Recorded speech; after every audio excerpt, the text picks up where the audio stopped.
મૂંઝવતી તમામ સમસ્યાઓ લખો. અંગત, પારિવારિક, વ્યાવસાયિક, સામાજિક, આધ્યાત્મિક, કોઈ પણ તમને મૂંઝવતા પ્રશ્નો પણ લખો, જેને તમે સમસ્યા તરીકે નથી જોઈ રહ્યા, પણ તમને કેટલાક સવાલોના જવાબ જોઈએ છે. જેમ કે ઈંડું પહેલા આવ્યું કે મરઘી, કે જગત કોણે બનાવ્યું, આવા કંઈ પણ પ્રશ્નો હોય લખો. પહેલા બધું સરફેસ પર આવી જવું જોઈએ. તમારા મનના ઊંડાણમાંથી એને સરફેસ પર લાવી દો. આપણે શિબિરના કોમ્યુનિકેશનમાં સૂચના મૂકી હતી કે નોટ પેન લાવજો, રાઈટ વિવેક? પણ બધા સ્વતંત્ર છે ને, માને આપણે ક્યાં કશું લખવાની જરૂર, માનવાનું. હમણાં એક દીકરીએ મને વાત કરી કે અમે તો એવું માન્યું કે આ જૈન શિબિર હશે એટલે સાધુ ભગવંતો આવશે. શિબિર વિશેની માન્યતા.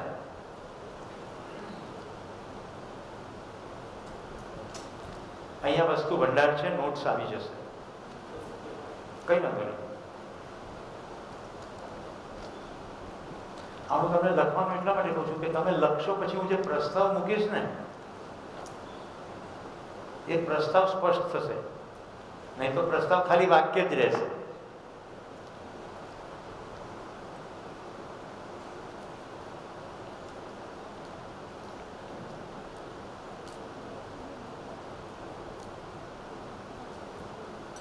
અંગત, સામાજિક, વ્યવસાયિક, પારિવારિક, ભૌતિક, રાસાયણિક, જે પણ પ્રકારની સમસ્યાઓ લાગતી હોય,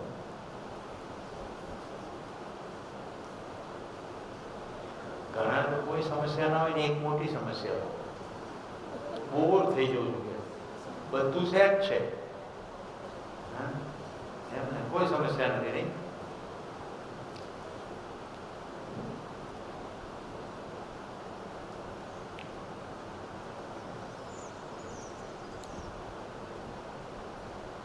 રાજભાઈ મોબાઈલથી એક પિક્ચર પાછળથી લેજો અને એક અહીંયાથી સભા તરફ લેજો.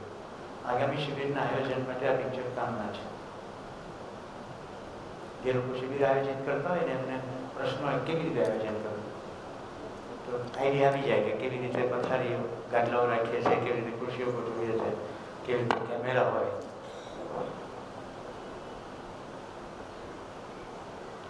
છેક છેડેથી લો એટલે બધી ખુરશીઓ વાઈડમાં આવી જાય.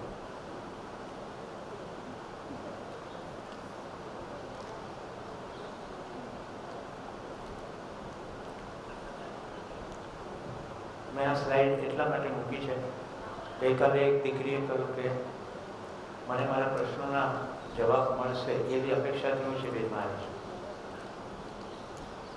મને થયું કે આ સ્લાઇડ બનાવું તો એમાં એવું લખેલું હોય કે શિબિરનો શું અર્થ છે.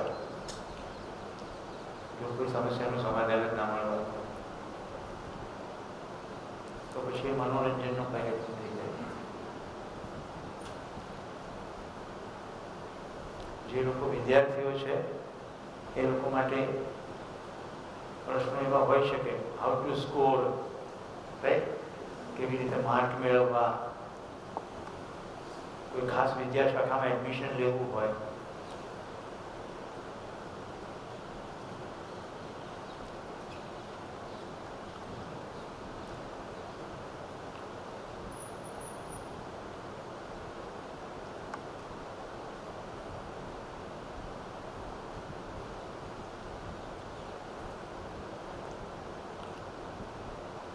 શિબિરમાં આવ્યા પછી પણ સમસ્યા હોય.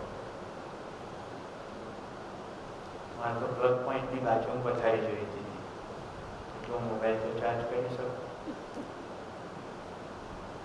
બધું બરાબર, પણ બેગ ક્યાં મૂકવું, આવા કોઈ પણ પ્રશ્નો લખી શકો.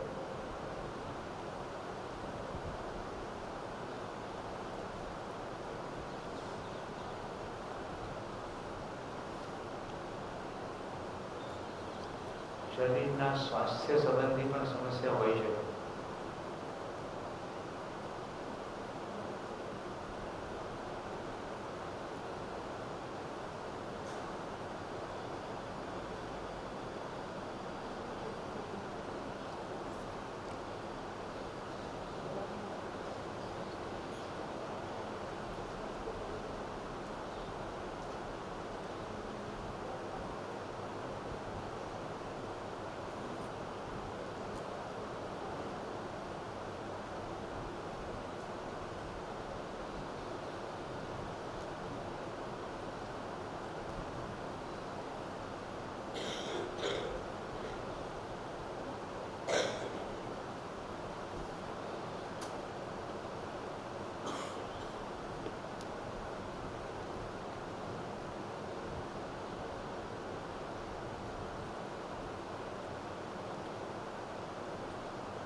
પછી પણ ચાલુ રાખી શકો.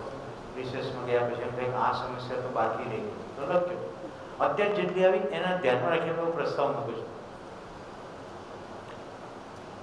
સમસ્યા જે પણ તમે લખી છે એને મારે સમેટવી હોય તો 3 વાક્યમાં સમેટાઈ જશે. ભૂતકાળની પીડા, ભવિષ્યની ચિંતા અને વર્તમાનનો વિરોધ. જો આવું છે કે નહીં, તમે જેટલી સમસ્યા લખી છે, ભૂતકાળની પીડા, કોઈ ઘટના ઘટી ગઈ પણ હજી એની પીડા ગઈ નથી. કોઈ લોસ થઈ ગયો, કોઈ અપમાન કરી નાખ્યું, કોઈ અકસ્માત થઈ ગયો, તમારું કશું ધાર્યું ના થયું, કોઈ સંબંધોમાં વિખવાદ થયો, આ તમામે તમામમાં એક જ લીટીમાં ભૂતકાળની પીડા છે. બીજું છે ભવિષ્યની ચિંતા. શું થશે? આ કોરોના જશે કે નહીં? ધંધા પાછા શરૂ થશે કે નહીં? હમણાં ગુજરાતમાં તો નિરાશ છે, પણ કોણ જ્યારે ક્યારે ટપકશે?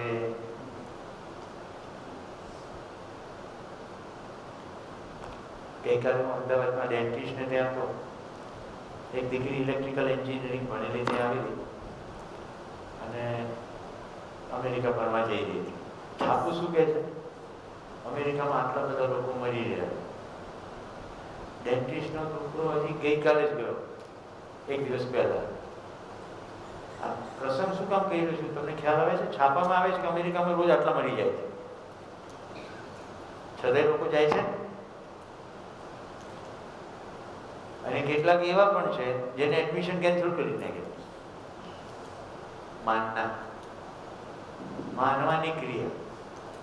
આપણને કશું થતું હશે એવું કહેવાવાળા કેટલા બધા તો જતા રહ્યા. હા કે ના? આપણી વચ્ચે ડોક્ટર પણ છે ને નર્સ પણ છે. આપણને શું થાય? ચોખ્ખા દૂધ ઘી ખાધેલા. શ્રદ્ધાંજલિ સભામાં એવું બોલવું પડે, એવું કહેતા હતા.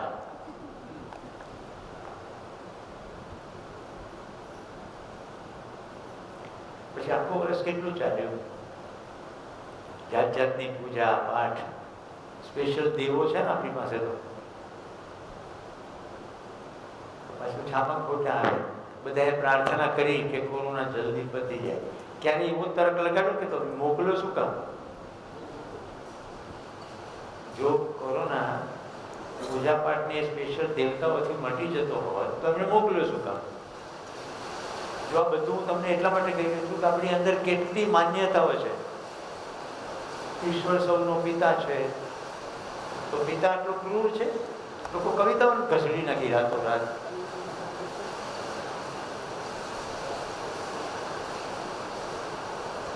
તર્કનો ભાવ.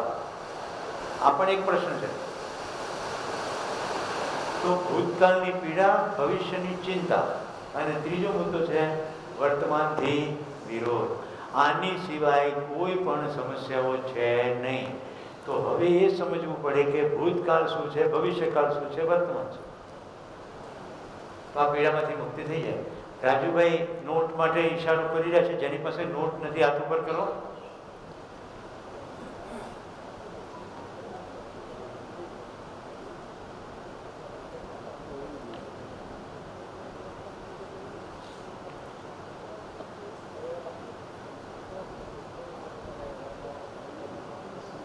તમને નેમ ટેગ એટલા માટે આપવામાં આવ્યા છે કે તમે બ્રેકમાં સામેવાળા મિત્રને નામથી બોલાવી શકો, સંવાદની શરૂઆત કરી શકો.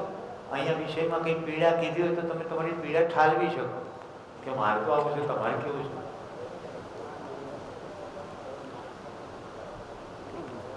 પરિવાર વિધિમાં તો એમ જ હોય ને. ભૂતકાળની પીડા, ભવિષ્યની ચિંતા, વર્તમાનથી વિરોધ. રાજુભાઈ ત્યાં નેક્સ્ટ દબાઈ દેજો તો એટલે આવી જશે સ્લાઇડ. ખાલી નેક્સ્ટ.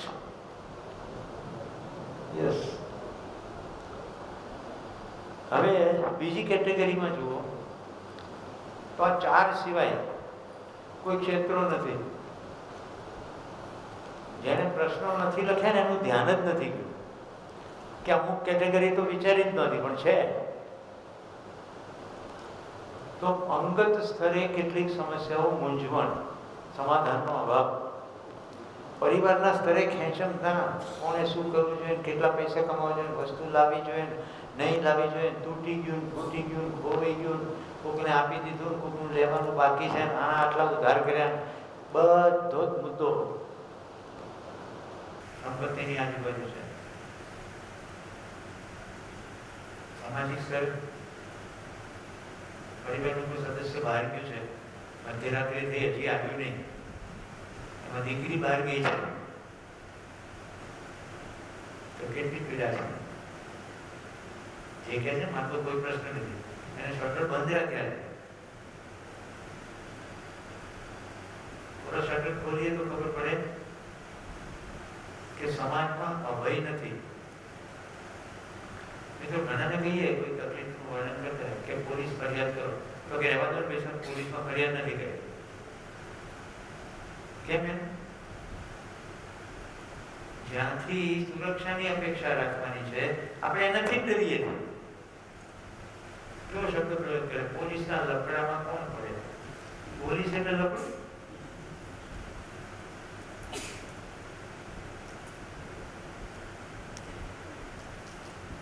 અચ્છા, પહેલા ત્રણેય જગતમાં બધું બરાબર ચાલતું હોય. પ્રશ્ન? આપણે હમણાં એક વાત કરી કે પોલીસ એટલે લફડું, પણ વર્તમાનમાં એ જ છે. પોલીસ આપણે એમને કમ્પ્લેન આપવા જઈએ તો આપણી ઉપર કમ્પ્લેન થઈ જાય છે, એટલા માટે લોકો ડરી રહ્યા છે. શું ગુજરાતના તમામે તમામ, ભારતના તમામે તમામ પોલીસ આવા છે? તમામે તમામ આવ્યા નથી. શું બધે જ આવું થાય છે? હવે તમને આનંદ થશે જાણીએ, ગુજરાત પોલીસ સાથે મેં 10 વર્ષ કામ કર્યું. બનાસકાંઠામાં અંબાજીનો મેળો થાય ને, એક વખતે અહીંયા એસપી હરિકૃષ્ણભાઈ પટેલ હતા. એક આખા બનાસકાંઠાના તમામ પોલીસ અધિકારીઓ, એસપીથી શરૂ થઈને એસપી પોતે હાજર કર્યા હતા. અને એક પણ ઘટના વગર અંબાજીનો મેળો થયો. બધા પોલીસ હું એક પોલીસ અધિકારી સાથે સાંજે ચાલતો ડિપાર્ટમેન્ટમાં એને ગાંધી કહે, તમારા પડોશમાં અત્યારે પશ્ચિમમાં પોસ્ટિંગ છે, એસઆરપીના કમાન્ડન્ટ છે. અમે બંને સાથે બેસી શિબિર કર્યું અને 1 થી 8 ઓક્ટોબર અમે ફરી પાછા સાથે બેસી ગંગોત્રીમાં શિબિર કર્યું. બધા અધિકારી એવા નથી, પણ કોમ્યુનિકેશનમાં આપણે જનરલાઇઝ કરી નાખીએ છીએ. રોડ ઉપર અકસ્માત થયો, હજારો લોકો ભેગા થયા, પણ રોડ ઉપર કેપેસિટી 100 જણા ઉભા રહે એટલી હતી, બાજુ તો જાળીઓ હતી, ક્યાંથી હજારો ભેગા થાય? વાંચો છાપામાં સમાચાર, લાખો લોકો મરી ગયા, કુલ મળી 912 માણસ મરી ગયા. દિલ્હી રામલીલા મેદાન લાખોની ભીડ એકત્ર થઈ, પણ કેપેસિટી મેદાનની 10,000, લાખો ક્યાંથી થાય? સમજાય છે તમને? ડોક્ટરો બધા ખરાબ, બધા લૂંટણીયા, બધા લૂંટણીમાં આઈકેબીજી વાળા સાહેબને માનતા પણ હશો બધા, મનનો માળો, મોતીચારો. મારી જિંદગીના પાઠો ત્યાંથી મળ્યા છે. ડોક્ટર નવીન શાહ ડીસા, હમણાં ડોક્ટર કિશોર અસનાની વાત કરી, ઋષિ જેવા ડોક્ટર. હા, કેટલા એવા છે એપેન્ડિક્સનું ઓપરેશન કરીને કિડની કાઢી દે, પણ એનાથી કંઈ બધા ખરાબ ના થઈ જાય. તમને મજાની વાત કરું ભરતભાઈ, આ માનવાની ક્રિયા છે ને, એનું બાહુલ્ય, એનું મલ્ટિપ્લિકેશન છે. એક માને બીજો તાળી પડે પછી હજારો લોકો દોડવા માંડે. એક બોલે બીજો તાળી પડે પછી દોડવા. આપણા દેશમાં એક સમયમાં ગણપતિ દૂધ પીતા તેવું થયું. વડીલોને યાદ હશે, નાના બાળકો તો કદાચ ખબર નહીં. એ દિવસે ગણપતિ દૂધ પીધું, પહેલાય નહીં પછી નહીં. પાછું પિત્તળના ગણપતિ નહોતા પીતા, લાકડા ના પીવે, પથ્થર ના પીવે, પિત્તળ ના પી શકે. હું દિવસે કે ભારત, મારી બેન મને કે ભાઈ બધું ગણપતિ પીવે છે. બધું આપણી પડોશમાં નરેન્દ્રભાઈ સોની રહે છે, એમને ઘરે પેલા સોનાનું રાજવું હોય, આમ તો દુકાન હતી એમની રતનપુરમાં, તો ઘરે પણ બધું રાખતા. તો આપણે જે ગણપતિ છે ને એનું ત્યાં સોનામાં વજન કરતા, એ રાજવામાં તો બહુ ફાઇન વજન આવે ને, પછી 2 ચમચી 3 ચમચી જેટલું ગણપતિ પીવે એટલું પીવડાવી દે અને પછી વજન કરો. જો ગણપતિ દૂધ પીવે 5 મિનિટે સાદું થઈ જાય. એ ગણપતિ બહુ વાપરે યાર, સંસારમાં રહે નહીં મળે એટલે જરા સાદું થઈ જાય. કોઈ ગણપતિ દૂધ પીવે નહીં. ક્યાં કોઈ ભૈરવ દારૂ પીવે, કોઈ ભૈરવ દારૂ પીવે નહીં. ડ્રોપમાં ફિસર છે, નીચે એક્વિફર, આખી રચના છે ડ્રોપની અંદર જેમાં પાણી ભરાઈ જાય. વર્ષોના વર્ષો પાણી ઉલેચી નાખે, એક્વિફર ખાલી થઈ જાય. દારૂ પોતે આલ્કોહોલ છે. બધાની કેપિલરી એક્શન ખબર હશે, રસાકર્ષણ. વનસ્પતિ કેપિલરી એક્શનની મદદથી જે પ્લોટ સુધી પાણી પહોંચાડે, સેમ વસ્તુ થાય. એક પણ વસ્તુ અસ્તિત્વમાં નિયમ વગર ના થાય. બધું નિયમથી જ થાય અને કોઈના બોલવાથી નિયમ બદલાઈ ના જાય.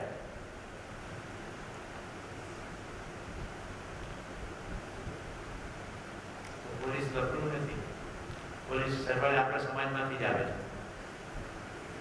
પોલીસ પ્રોબ્લેમ છે કે આપણે પ્રોબ્લેમ છે?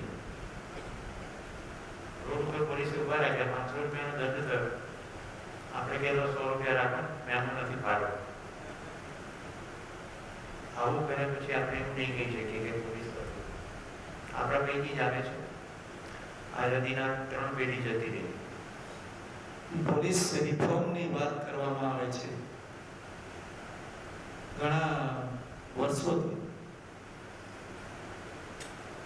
વર્ષોથી તો ખાલી પોલીસ રિફોર્મની જ નહીં, સોશિયલ રિફોર્મની પણ વાત કરે, વર્ગ વિગ્રહની પણ વાત કરવામાં, જ્ઞાતિ પ્રથાની પણ વાત કરવામાં.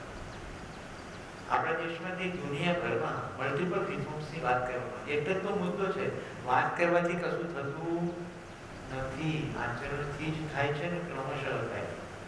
આપણને તરત પરિણામ જોઈએ. માનવ જાતિમાં ફંડામેન્ટલ છે, કોઈને શાસન સ્વીકાર્ય નથી. આપણે ત્યાંથી શરૂ કર્યું.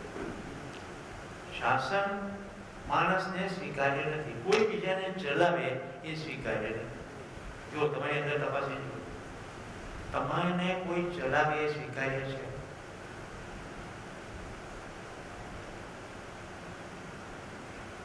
કેવી રીતે શાસન થાય છે? ભય, પ્રલોભન અને આસ્થા. માનવાની જે ક્રિયા છે એની એ ક્રિયા મનાવવાની ક્રિયા થઈ જાય. શાસનમાં ભય અનિવાર્ય છે. જો હું કહું એટલે નથી માનવાનું, તમારી પોતાની અંદર જુઓ. કોઈ તમને બીવડાવે અને તમને નિર્ણયમાં મજબૂર કરે, એ તમને સ્વીકાર્ય છે? કોઈ તમને લોભાવીને तो मुझे मार दो, मैं तुम्हें आईफोन दूंगा, आ घर में डायलॉग, तुम्हें मार रही हो तो मैं साइकिल લઈ આપીશ. બધા બાળકો હસી રહ્યા છે, રાઈટ? નાનપણથી સાંભળે તો આમ કરના તો તને આઈસ્ક્રીમ ખોડે. નાનપણથી પીવડાવવાનું શરૂ થયું, પ્રલોભન. અને ત્રીજું આસ્થા. બહુ ના ખબર પડે, દાદાથી વધારે દિવાળીઓ જોઈ.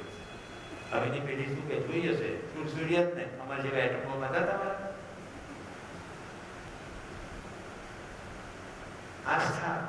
હું મારા માતા પિતાના નિયંત્રણમાં છું, કારણ કે મારો આધાર એ છે. આહાર માટે એમની પર આધાર, રક્ષણ માટે એમની પર આધાર. હું કમાતો નથી, મારી જરૂરિયાતો પૂરા મારા માતા પિતા કરે છે. એટલે નાનો હોઉં ત્યારે ભયપૂર્વક, થોડોક મોટો થયો એટલે પ્રલોભનપૂર્વક, અને છેલ્લે પપ્પાની વાત તો માનવી જ પડે. આસ્થાપૂર્વક માનવાની જ ક્રિયા ચાલી રહી.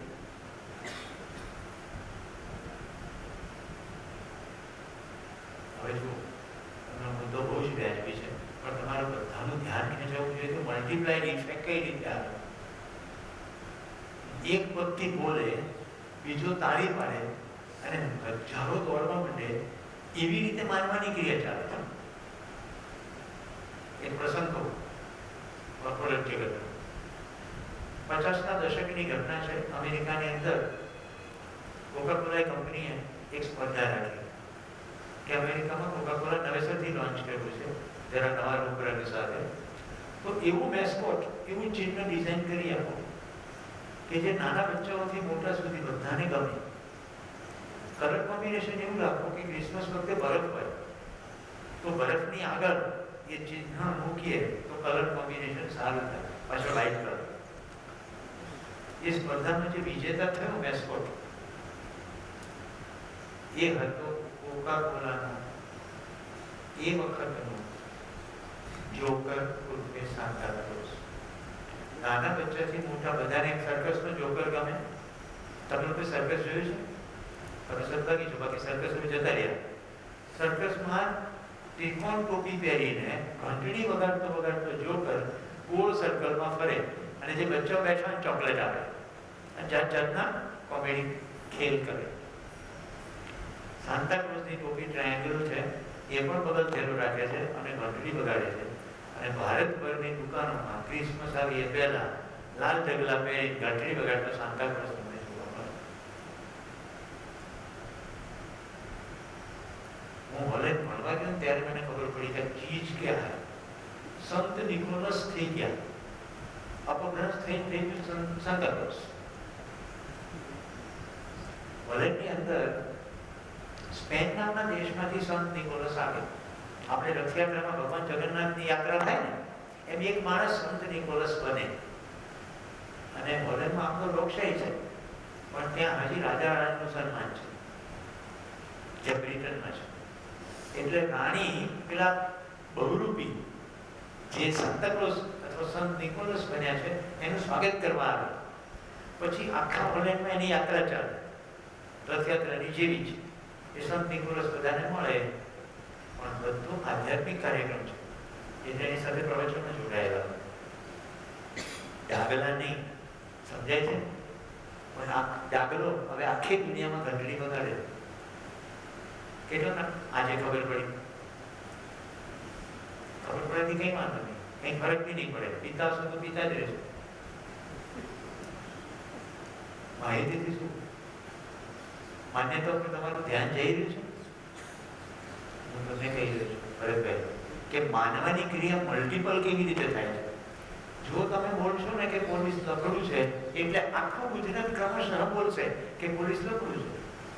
જો તમે માનશો કે પોલીસ કરપ્ટ છે એટલે બધા પોલીસ કરપ્ટ થશે, એવું જ બધા બોલવાનું. બાકી હિંમત કેવી રીતે ચાલે? હજારો લોકો રોડ પરથી જતા હોય, એક પોલીસમેન કેવી રીતે કરપ્ટ થઈ શકે?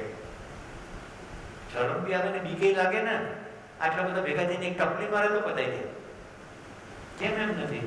માનવાની ક્રિયા ત્યાંય માને છે ને અહીંયા માને. નાગરિકો સામુદાયિક રીતે માને. ભાઈ કૌશિકને કદાચ યાદ હોય તો બરોલના શિબિરમાં એક ભૂવો આવ્યો. આ માનવાની ક્રિયા ચાલે. રિસેસમાં મને મળવા કે અમે આવી રીતે બધું તિક્રમ કરીએ. સારું. હવે એને જતા જતા બધું યાદ રાખજે, એક શિબિરમાં બે ભૂવા ના હોય. એનું નામ સુરેશ ને મારું નામ સુરેશ. આ ભૂવાને માઇક મળ્યું છે, તને તો ખાલી પ્રશ્ન પૂછવા માટે જ મળ્યું છે. શિબિરમાં બરાબર ભાવી લેજે. 5મા દિવસે એને સભા સમક્ષ કન્ફેસ કર્યું કે પહેલેથી દાટી આવીએ. ખેતરના ખૂણે રોટી, સોપારી, ચૂંદડી, ગામમાં જે જે અગત્યની જગ્યા હોય ત્યાં બધું દાટી આવીએ. પછી જેવું કોક આવે ને એટલે દાણા નાખીએ, બધો ખેત કરીએ. પછી કે જા આ પેલા વડના થડ નીચે કૂદીએ, મારી માં પરચો બતાવશે. ચૂંદડી દાટી હોય તો ચૂંદડી નીકળે જ ને. આ માનવાની ક્રિયા ચાલે એટલે આખો સમાજ ભૂવા બધું નાઈ જાય. અમારે ઘરે બેન જે કામ કરવા આવે એને કઈ સમસ્યા થાય ને એટલે કે ભુવાજી પાસે જઈએ. માંદા પડે તો ભુવાજી પાસે, લગ્ન નથી થતા ભુવાજી પાસે, લગ્ન થઈ ગયા પછી ઝઘડા થઈ ગયા ભુવાજી પાસે, છોકરા નથી થઈ ગયા ભુવાજી પાસે, છોકરા થઈ ગયા છોકરા માંદા પડે તો ભુવાજી પાસે. એટલાને ખ્યાલ આવે છે કે ધંધો ચાલે જ આવી રીતે. માનવાની ક્રિયા ઉપર જ છીએ આપણે. ગોરેપન કી ક્રીમ એક લેયર નીકળતું બતાવે, 7 દિવસમાં ગોરા થઈ જાય. જાહેરાત આવે છે કે નહીં? પછી પેલી વાળની શેમ્પુ જાહેરાત, જલકે જલકે, એકદમ મસ્ત કાળા વાળ. તમને શું લાગે?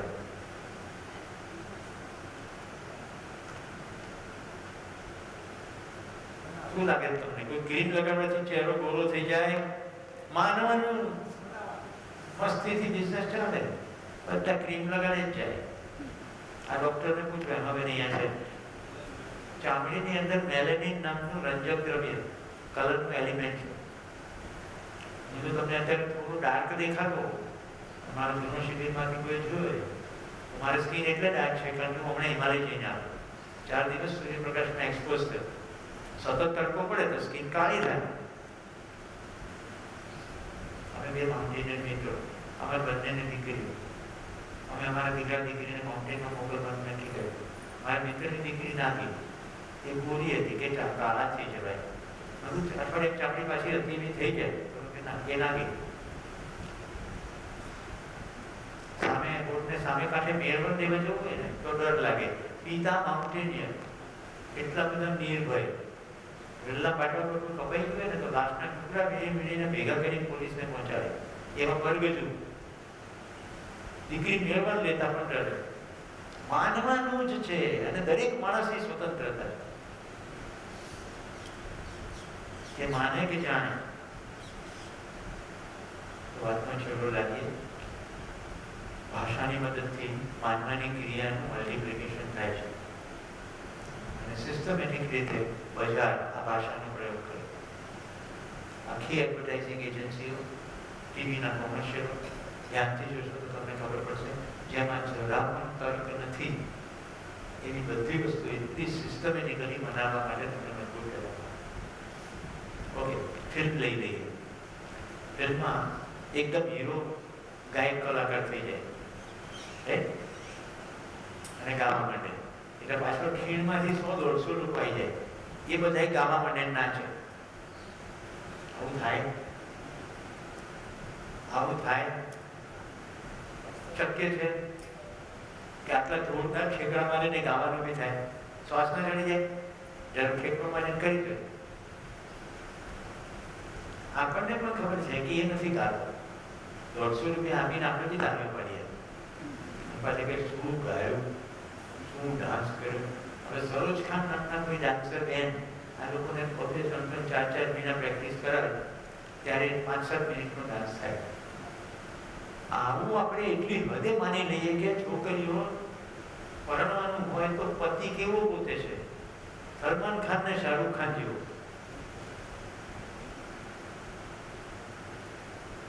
હમણાં જે શિબિર છે એમાં પ્રશ્ન પૂછ્યો, 400 દીકરીઓ હતી. વડોદરાના શિબિર છે, આવી સંસ્થા કેશુભાઈ લોક વિદ્યાલય. 400 દીકરીઓ એક સામટા હાથ ઉપર કર્યા, પરણવું નથી. હવે આપણને થાય કે ગ્રામીણ ક્ષેત્રની દીકરીઓ છે. ના, માંડવી, ભુજ, અમદાવાદ, વડોદરા, સુરત પરણવું નથી. કેમ? કોણ લફડામાં પડે? કારણ કે ટેલિવિઝનમાં સાસુ બહુની સિરિયલો, કુટુંબના મેલો ડ્રામા, સમજાય છે ને, સાસ ભી કભી બહુ થી એવી સિરિયલો, કુટુંબના પ્રશ્નો, એટલી બધી સમસ્યા, આજુબાજુ સતત આ જ ભાષા બોલાય. એ કોણ સાસુ નણંદના લફડામાં પડે? લફડ્યું. હવે ભાષામાં જોઈએ. મારી સાસુ મારા પતિ કલ્પેશની મા છે, એટલે મારા માટે પણ મા બરાબર છે. મા ઘરેથી એમ કે સમયસર ઘરે આવી જજે તો હિત દેખાય છે, પ્રેમ દેખાય છે. સાસુ કે ટકટક ચાલુ થઈ ગઈ. સમજાય છે? બંને જગ્યાએથી કોમ્યુનિકેશન તો એક જ છે, પણ માનવાની ક્રિયા અંદર ચાલી રહી છે. જાણવા માટે પ્રયત્ન કરે તો સંવાદ કરે ને કે બા તમે એવું કેમ કહો છો, તો એ પડે.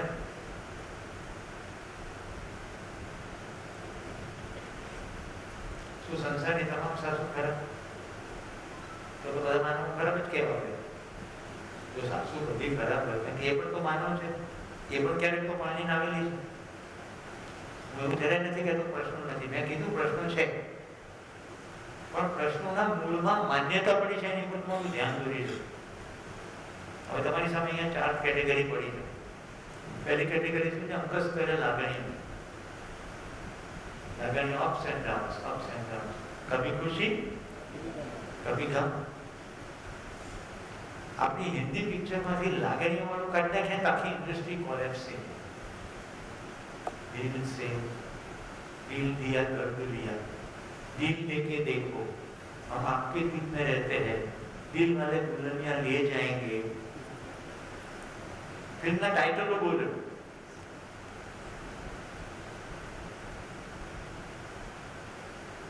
ફિલ્મની શરૂઆત થાય એમાં અમુક પિક્ચરમાં તો ડ્રોઈંગ રૂમમાં મોટરસાઇકલ ચલાવી હીરો, સાવ અતાર્કિક.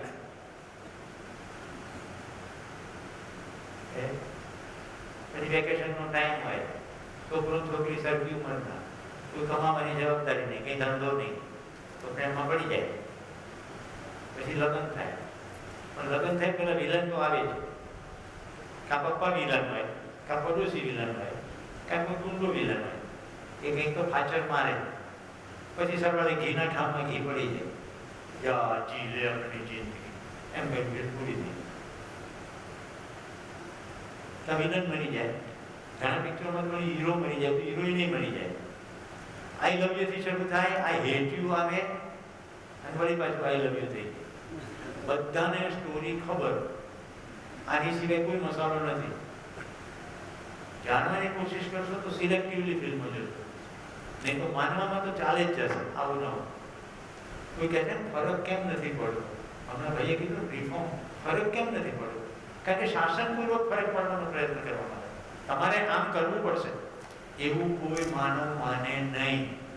અસ્તિત્વમાં શાસનની કોઈ જ જોગવાઈ નથી. આખા એક્ઝિસ્ટન્સની વાત કરું છું. અસ્તિત્વમાં જોગવાઈ ઉપયોગિતાની અને પૂરકતાની છે. પરસ્પર એકબીજાની ઉપયોગિતા અને પૂરકતાની. અસ્તિત્વની ડિઝાઇન શાસનની છે. આપણે શાસન અને વ્યવસ્થા કેવી જોઈશું. હું અત્યારે પ્રસ્તાવ મૂકી દઉં છું તમારી સામે. આખું અસ્તિત્વ વ્યવસ્થાનું અદ્ભુત સ્વરૂપ છે. બધું નિયમબદ્ધ ચાલી રહ્યું છે. પ્રકૃતિની ત્રણ અવસ્થાઓના નિયમો થોડા થોડા ખબર પડી ગયા છે. પદાર્થોનું, વનસ્પતિઓનું, પ્રાણીઓનું થોડા થોડા ખબર પડી ગયા. જીવન બીજાને સંપૂર્ણ ખબર પડી દીધી. રૂપ, ગુણ, ધર્મ, સ્વભાવ, આનુષંગિકતા બધી ખબર પડી દીધી. માનવના પણ નિયમ છે. ઉત્ક્રાંતિની પ્રક્રિયા માનવનું શરીર તો આવી ગયું. માનવ છીએ ખરા. તો મિત્રો, પશુઓમાં માનવાની ક્રિયા થાય, માનવમાં માનવાની ક્રિયા થયા કરે, પણ જાણવાનું પોટેન્શિયલ છે. જાણવું હોય તો જાણ.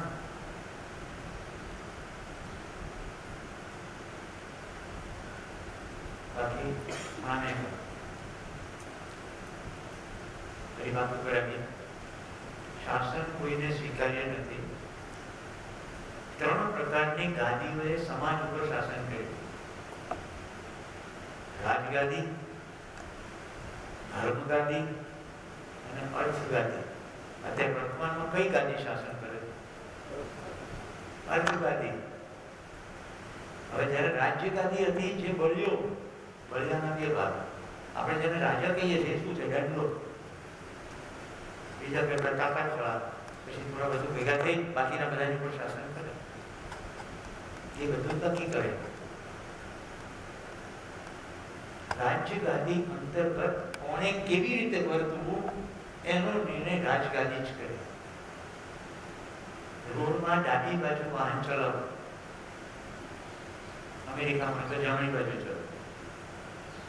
રાજગાદી નક્કી કરે.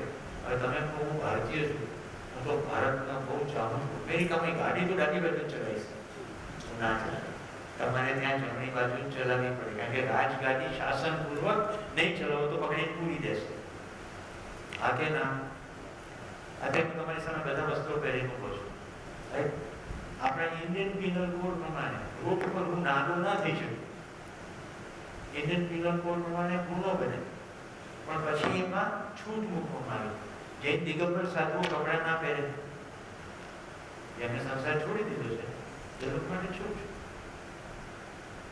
સમજો બધી માનવાની ઝીણી ઝીણી આટી તૂટીઓ. ભારતનું સંવિધાન કે સર્વધર્મ સમાન, પણ રાજગાદી અમુક ધર્મની ફેવર કરતી હોય, કહેવાતા ધર્મની, તો શાસન એ પ્રમાણે છે. જેવી ગાદી બદલાય, સત્તા બદલાય, સરકાર બદલાય, એટલે ચિત્ર બદલાય.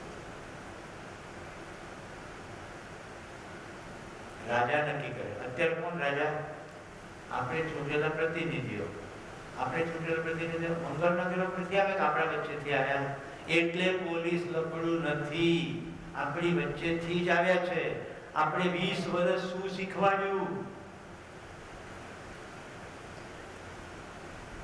શિક્ષણની પ્રક્રિયા આપણે પહેલા સત્રમાં જોઈ હતી થોડીક, હવે ડિટેલમાં સમજાવું. શિક્ષણની પ્રક્રિયામાં બાળક નાનું હોય ત્યારથી એની પોતાના ગરિમા અને ગૌરવની વાત થાય છે કે માર્કની વાત થાય છે?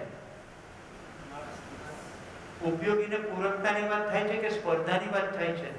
ઓલિમ્પિકના ખેલ સુધી 1, 2 ને 3, તો બાકીના શું?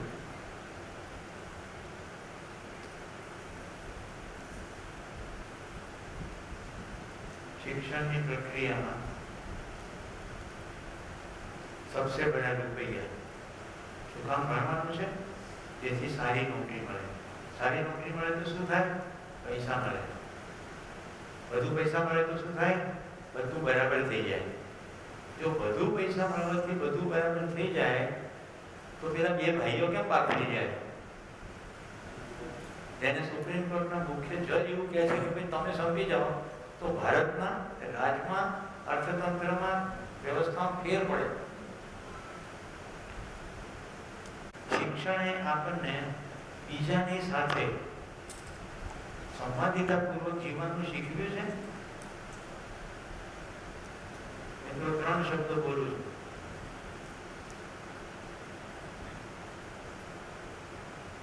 લાભોન્માદી અર્થશાસ્ત્ર. લાભોન્માદી અર્થશાસ્ત્ર.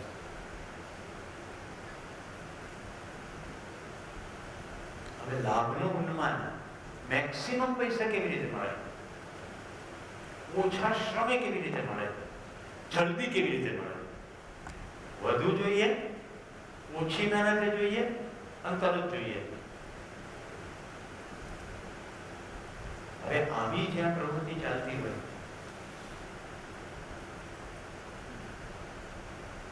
એ પ્રવૃત્તિને જ્યારે સરકાર સપોર્ટ કરતી હોય ત્યારે રાજગાદી મહત્વની થઈ જાય. ઇતિહાસ જોઈએ તો ખબર પડશે કે એક સમયે રાજાનો મહિમા હતો. ક્રમશઃ રાજાઓ રજવાડાઓ જતા રહ્યા, પ્રજા પોતાના રાજાને ચૂંટવા લાગી. જેટલા અધિકારીઓ છે બધા આપણી વચ્ચેથી જ આવ્યા, એ જ આપણી ઉપર દંડો ચલાવે છે. આપણે એટલી મોટી મિસ્ટેક કરી શિક્ષણમાં કે આપણે એને સારા નાગરિક તરીકે તૈયાર કરી શકીએ નહીં. એટલે આપણે મૂળમાંથી જોવું પડશે. એવી કઈ માન્યતા? તો માન્યતા છે સુવિધામાં સુખ છે. જેટલી સુવિધા ભેગી થાય એટલું સારું, અને સુવિધા માટે પૈસા જોઈએ એટલા માટે ભણો. તો કયા પ્રોફેશન વધારે મહત્વના ગણાય? Doctor, engineer, chartered accountant? હા કે ના? અત્યારે સમાજની તાસીર જોઈ લો. જેની પાસે વધુ ધન છે તે ડાયો. સન્માનનો આધાર શું? તો કે પદ, પૈસા. સન્માનનો આધાર એના ગુણો નહીં.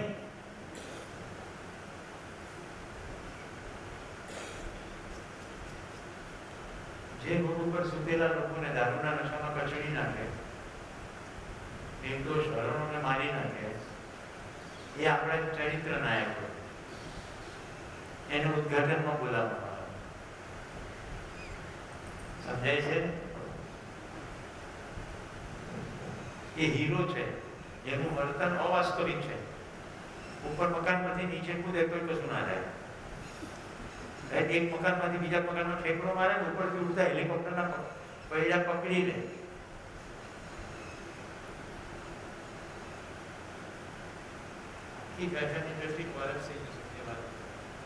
માનવાની ક્રિયામાંથી જેવું માણસ જાણવાની તરફ જાય ને બધો કચરો ખરી જાય. આપણે એટલા માટે આ બધું કરીએ છીએ, આપણે પોતાનામાં વિશ્વાસ જ નથી. આજે મેં લખ્યું નથી બોર્ડ પર, નહીં તો લખતો. જીવન વિદ્યા એટલે આત્મવિશ્વાસ પૂર્વક જીવનનું વિવેક અને વિજ્ઞાન. હું તો બીજાથી જ પ્રેરાયા કરું, બીજાના શાસન હેઠળ માન્યા કરું. તો માનવાની ક્રિયાથી જાણો નહીં, તર્ક ચલાવે નહીં, ઠંડા ઠંડા કુલ કુલ. એક ભાઈ કહે છે ફિલ્મ ઇન્ડસ્ટ્રીના કે મારે બહુ ટેન્શન, રાઈટ, બહુ પ્રવાસ, એટલે હું આ હિમરતન કે હિમગંગા તેલ નાખું એટલે ટેન્શન ગાયબ. હવે તમને શું લાગે? 50 રૂપિયાની બાટલી તેલ નાખવાથી ટેન્શન જતું રહે? પણ એ કે છે એટલે માનવું પડે. બધી આંગળીમાં વીંટી ઠઠાડે. એના દીકરાનું લગ્ન કરવાના હતા તો પહેલા એક ઝાડ સાથે એ છોકરીને લગ્ન કર્યા, પછી ઝાડ કાપી નાખ્યું. કેમ? કારણ કે કુંડળીમાં લખ્યું હતું વિધવાનો યોગ છે, તો મારો છોકરો મરી જાય એટલે પહેલા એક ઝાડ કાપી. હું ક્યાંની વાત કરું છું ખ્યાલ આવે? મારે નામ બોલવામાં સંકોચ નથી, પણ તમને બધી ખબર જ છે. એની તો મજા છે, તમારી અંદર જ ખબર પડી જાય. ખુલ્લા પગે સિદ્ધિવિનાયકના મંદિરે જવું અને આપણા હૃદય ઉપર રાજ કરવા બેસાડીએ.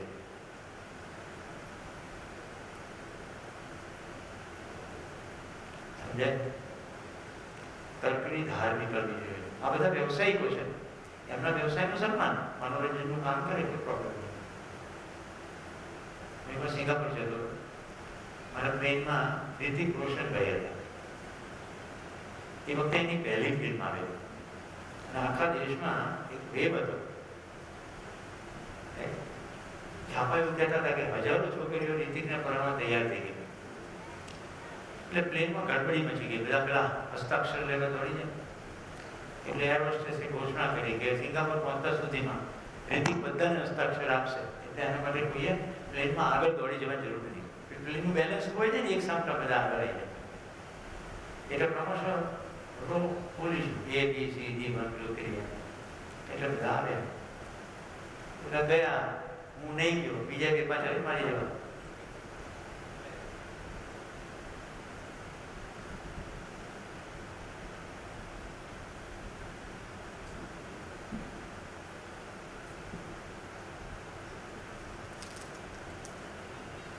તમારે હસ્તાક્ષર નથી લેવું.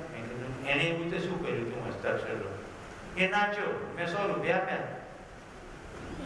મેં 100 રૂપિયા આપ્યા એટલે નાચ્યો. સારું નાચ્યો, વાર્તા પતી ગઈ. કેટલા સમજણ પડે હું જે કહું છું એ. મનોરંજન કર્યું, મનોરંજનના પૈસા આપી દીધા, વાર્તા પૂરી. હું મારા દરજીના હસ્તાક્ષર નથી લેતો, જેને જબ્બો સીવડાયો. જેને મારા વાળ કાપ્યા એનો હસ્તાક્ષર નથી લેતો. જેને મને ઇન્જેક્શન મળ્યું હું એના હસ્તાક્ષર નથી લેતો. બધા વ્યવસાયનું સન્માન છે, પણ કઈ હસ્તાક્ષર એના લેવાનો આવે? બધા વ્યવસાયિકો છે. હસ્તાક્ષર કોના હોય? એ કહેવાથી શું, એ તો માનવાનું છે ને. વિમાન ઉભું રહ્યું સિંગાપુર, રિતિકભાઈને તો ટાઈમ નતો, 2-5 જણાનો નંબર લાગ્યો, બાજુમાં ભાઈ ફોટા પડાવે. પછી ભાઈ તો જતા રહ્યા. મારા પત્ની સાક્ષી છે, અહીંયા બેઠા છે. વિદ્યાર્થીઓને લઈને હું ટ્રેનિંગમાં ગયો હતો. એ દિવસોમાં ક્રિશ ફિલ્મનું શૂટિંગ ચાલતું હતું અને રિતિકભાઈ અને લગભગ પ્રિયંકાબેન ચોપરા મારી સાથે વિદ્યાર્થીઓ હતા. અમે બધાને એ સોલાંગ પાસે મોટું મેદાન છે ઘાસનું, ત્યાં બધાને જમાડ્યા. ત્યાં શૂટિંગ પૂરું ચાલતું હતું. પછી કલાકનો વિરામ હતો. તો એક બે વિદ્યાર્થીઓ મારી પાસે આવીને કહે કે અમે એટલું શૂટિંગ જોવા જઈએ, તો જાઓ. બાકીના કોઈ વિદ્યાર્થીઓને આમાં રસ નહોતો, જીવન વિદ્યા નહોતી થઈ, પણ મહત્વના મુદ્દાઓ ચર્ચાઈ ગયા હતા. એટલે અમને ખબર પડી ગઈ કે ત્યાં જઈને શું કરવાનું. એમાં એક વિદ્યાર્થીએ મને પૂછ્યું કે આપણે શું કામ ત્યાં જઈએ? સર એવું કશું થાય એ આપણી પાસે આવે થાય, હમણાં શૂટિંગ પૂરું થાય અને કેમ્પ સાઇટ પર જવા નીકળે ત્યારે જુઓ. એટલે ત્યાંથી બધું શૂટિંગ પૂરું થયું ને એ લોકો નીકળે એટલે આપણે છે ને એક સામટા બધા ભેગા રહીને ખાલી આપણા રાષ્ટ્રભક્તિના ગીતો ગાવા એક સ્વરમાં. તો બધા ગાવાનું શરૂ કર્યું. પ્રિયંકાનું આખું ગ્રુપ છોડીને દોડતી અમારી સાથે આવી ગઈ અને એને ગાવાનું શરૂ કર્યું. હવે આખો મુદ્દો એ છે, આપણે શું માનીએ છીએ? They are great. No, they are simple human being. એમને એક વ્યવસાય પસંદ કર્યો, પણ આપણે માનવાનું શું કર્યું? જે ટેલિવિઝનના પડદા પર દેખાય એ મહાન. આ એક બીજા પ્રકારની રાજગાદીની જ વાત કરી રહ્યો. સમજાય છે? રાજગાદી, શાસન. અત્યારે આપણે મુખ્ય વિષય ચાલી રહ્યો છે શાસન કોઈને સ્વીકાર્ય નથી, પણ શાસન થાય છે કેવી રીતે? આવી રીતે શાસન થાય. બીજી છે ધર્મગતિ. કોઈ ધર્મગુરુ છે, ભગવા કપડા પહેરી દીધા એટલે આપણે પગે લાગ્યું.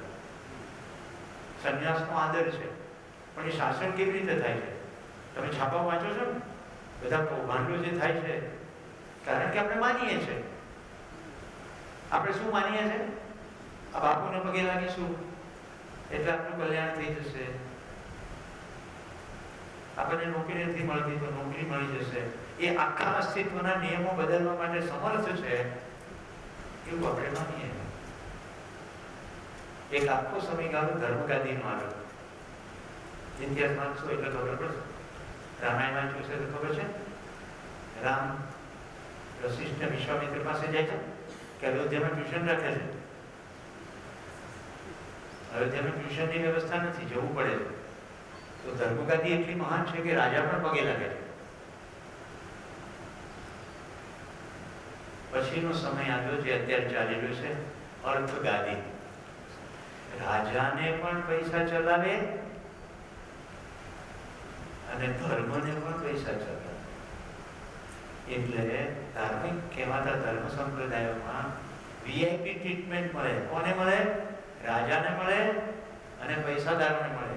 ચરિત્રના ગમે એટલા શિથિલ કેમ ના હોય, ભંગાર જેવું કેરેક્ટર જેનું હોય પણ પૈસાદાર હોય એને સન્માન મળે. એટલું જ નહીં, કાર્યક્રમોની અંદર બધા નાગરિકોને અવગણવામાં આવે. આવી વ્યક્તિઓની એન્ટ્રી થાય એટલે બાબાચાર થઈ જાય. કેટલા મારી સાથે સહમત છે? હું કહું છું આવું થઈ ગયું. અહીંયા પ્રસ્તાવ શું છે? શાસન 3 પ્રકારે થાય છે: રાજગાદી, ધર્મગાદી, અર્થગાદી.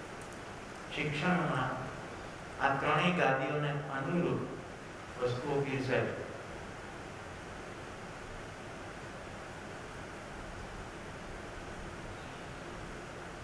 લાભોન્માદી અર્થશાસ્ત્ર, કામોન્માદી મનોવિજ્ઞાન અને ભોગોન્માદી સમાજશાસ્ત્ર. આ બધા જ શીખી જાય છે. મેડિકલ ફ્રેટર્નિટીમાં આપણે જોઈએ, હમણાં એક ડેન્ટિસ્ટ બીજા ડેન્ટિસ્ટની સાથે મુલાકાત થઈ. એ કહેતા હતા કે એક દાંતનું દવાખાનું ઊભું કરવું હોય ને એના જે સાધનો બહુ મોંઘા આવે. એ બધું કેપિટલ ઇન્વેસ્ટમેન્ટ જોઈએ. એટલે રિટર્ન ઓફ રિટર્ન અને રેટ ઓફ રિટર્ન જોવું પડે, રિટર્ન ઓન ઇન્વેસ્ટમેન્ટ જોવું પડે કે આટલા રૂપિયાનો ખર્ચો કરી દાંતનું દવાખાનું ઊભું કર્યું તો લોન લીધી હોય તો દર મહિને આનો હપ્તો ચૂકવવાનો, પછી આપણો ખાવા પીવાનો, પ્રવાસ, આપણા મોજ શોખ અને ડૉક્ટર છીએ અમુક તો લેવલ તો હોવું જોઈએ ને. એટલા રૂપિયા દર મહિને કમાવા માટે શું કરવું પડે? હું પછી તમે કરો શું? તો કે આમ કશું કરવાનું ના હોય તો અમે કહીએ કે જગ્યા બહુ પડી ગઈ છે એટલે એમાં ચાંદી પૂરવી પડશે. છે થોડુંક હોય તો એ રૂટ કેનાલ તો કરવી જ પડે.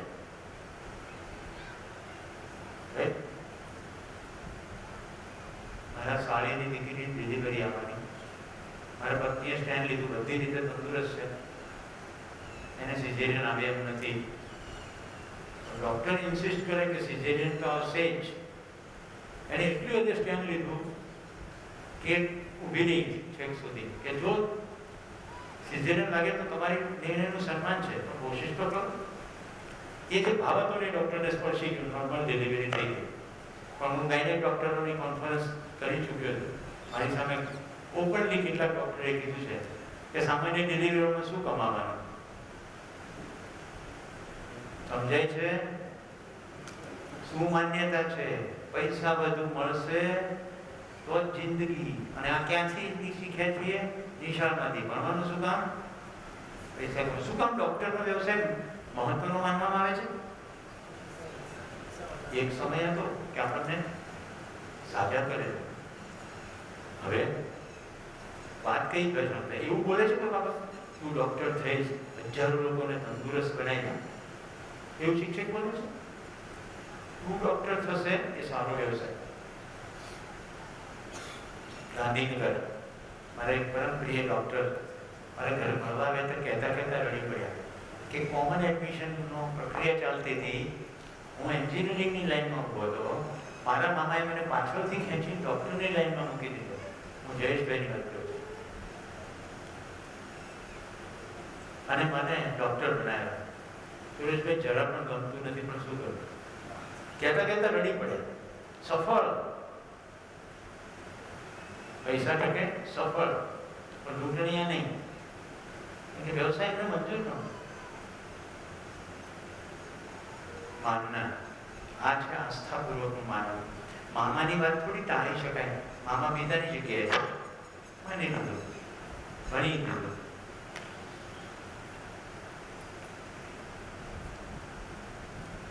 લાભોન્માની અર્થશાસ્ત્રમાં કેટલા વધુ પૈસા ઓછા મહેનતથી મળે. હવે બીજું જોઈએ, કામોન્માની મનોવિજ્ઞાન. ફ્રોઈડ, સિગ્મન્ડ ફ્રોઈડ નામનો એક મનોવિજ્ઞાની થયો. એને કીધું કે માણસ જે કંઈ કરે છે એની ચાલક ઉર્જા તો સેક્સ જ છે. એટલી હદ સુધી કે નાનું બાળક જ્યારે સ્તનપાન પણ કરે છે એમાં પણ સેક્સ જ છે. તમને જાણીને વિચિત્ર લાગશે, પણ જેને મનોવિજ્ઞાનનો અભ્યાસ કર્યો છે એને ખબર છે. આવું સિગ્મન્ડ ફ્રોઈડે કીધું. એને કીધું અને બધાએ તાળીઓ પાડી. તમને સ્વીકૃત છે, હું કહું છું, એક નવજાત શિશુ એની માનું દૂધ પીવે છે ત્યારે એ સેક્સ્યુઅલ ડ્રાઈવમાંથી ઓપરેટ થાય છે એવું તમને લાગે છે? એવું તમને લાગે છે? સેક્સ્યુઅલ ડ્રાઈવ જ છે. ઓકે, એટલે જો તમે સિગ્મન્ડ ફ્રોઈડની આ વાત માની લીધી તો હવે તમે આખી જિંદગી એ રીતે જોશો. હવે અસ્તિત્વગત રીતે જોઈએ. મારું કામ તો ખાલી પ્રસ્તાવ મૂકવાનો છે. સ્તનપાન બાળકના પોષણના અર્થમાં છે કે જનનેન્દ્રિયના સંતોષના અર્થમાં? માની છાતીમાં દૂધ બાળકના જન્મ પછી તરત જ આવે છે. પહેલા આવે છે, પહેલા તૈયારી થાય છે, પહેલા પૂરી તૈયારી થાય છે, શરીર પણ પૂરું તૈયાર થાય છે. વ્યવસ્થા છે કે લોચો છે? પણ જો તમે સ્વીકારી લીધું કે સિગ્મન્ડ ફ્રોઈડ સાચો છે તો પછી તમને એની બધી જ થિયરીમાં તમે યોગ્ય જ લાગ્યા કરશો. હવે એની અસર શું પડી એ કહું. કોઈ પણ પ્રોડક્ટ વેચવી હોય તો છોકરી, કેમ? કારણ કે નિર્ણાયકો પુરુષ. ટાયર વેચવું હોય તો છોકરી, કાર વેચવી હોય તો છોકરી, એસી વેચવું હોય તો છોકરી. સમજાય છે? ક્રિકેટની રમત ચાલતી હોય તો અર્ધનગ્ન શરીર વાળી છોકરીઓ ડાન્સ કરે. આપણે રમતને પ્રમોટ કરી રહ્યા છીએ કે કામમાં જ છે?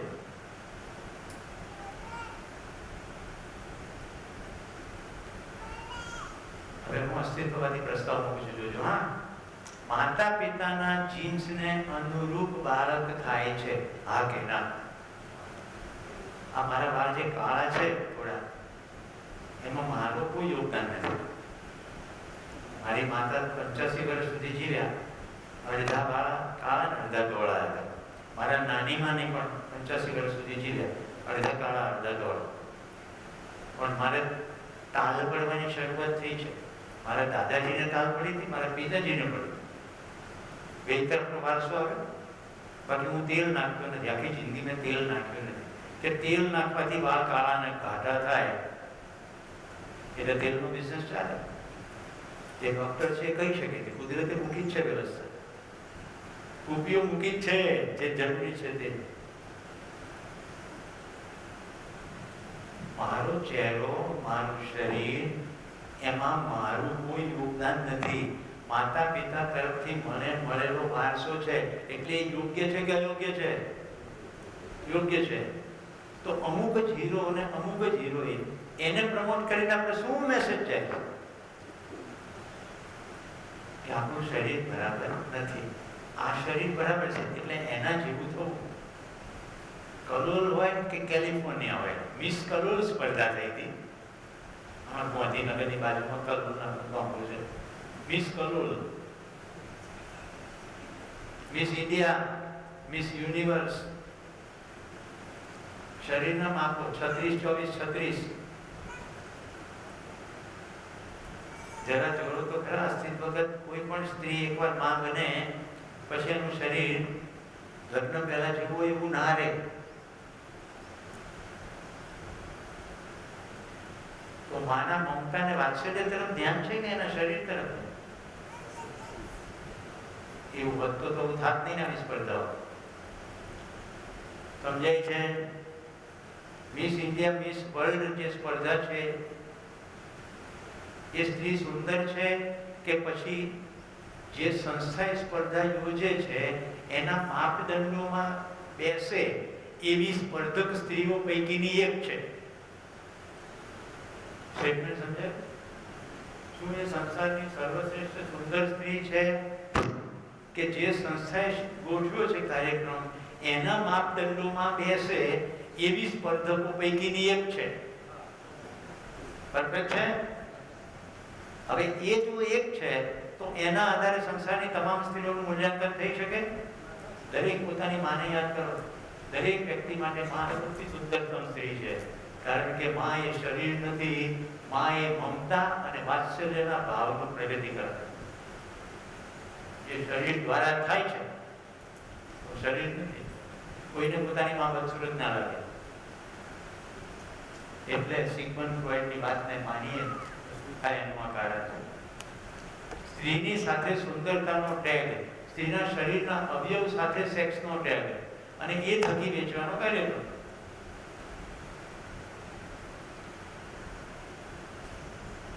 એક બોલે પછી બીજા તારી માટે ચાલે. પુરુષ અને સ્ત્રી વચ્ચેના નૈસર્ગિક આકર્ષણમાં અંગ ઉપાંગોનો રોલ છે, એની ના નથી. પણ એક બાળક વિશે આવી કલ્પના કરવી જેને હજી પુરુષ શું છે કે સ્ત્રી શું છે એ જ ખબર નથી. જે લોકોના ઘરમાં બાળકો છે એને ખબર હશે, માતા પિતા જો નાખે નહીં તો પ્રત્યેક બાળક કેવળ માનવ છે. બધી જ વસ્તુઓ માતા પિતા દ્વારા નાખવામાં આવે છે પહેલા.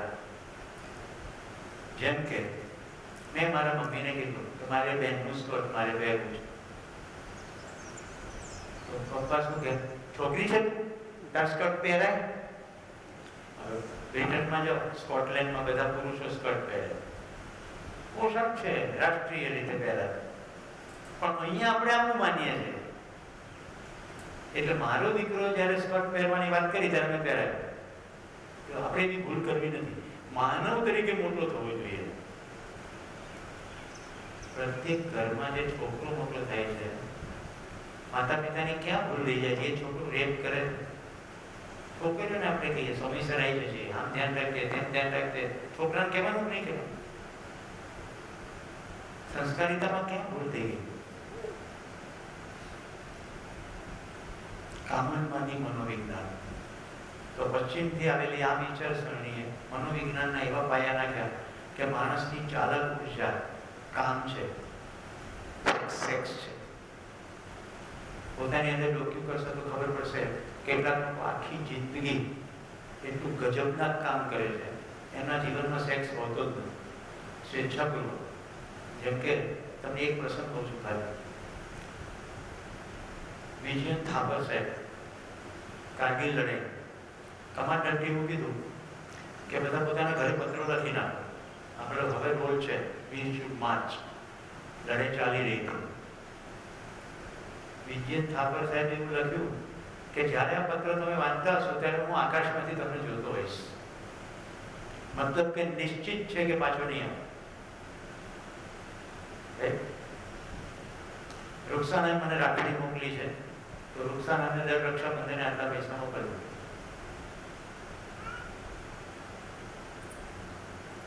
ભવિષ્યની પેઢીને કહેજો કે ક્યારેક અમે અહીંયા લડ્યા. આવું પોસ્ટર લખ્યું, મારી પાસે એનો ફોટોગ્રાફ છે. યોગેન્દ્ર યાદવ, એમને ચૂંટણી આપવામાં આવી, એમણે કીધું કે અગર રસ્તામાં મોત પણ આવશે ને તો મોતને પણ મારી નાખીશ. જીવે છે પરમવીર ચક્ર. આ જેની વાત કરી છે બધા પરમવીર ચક્ર.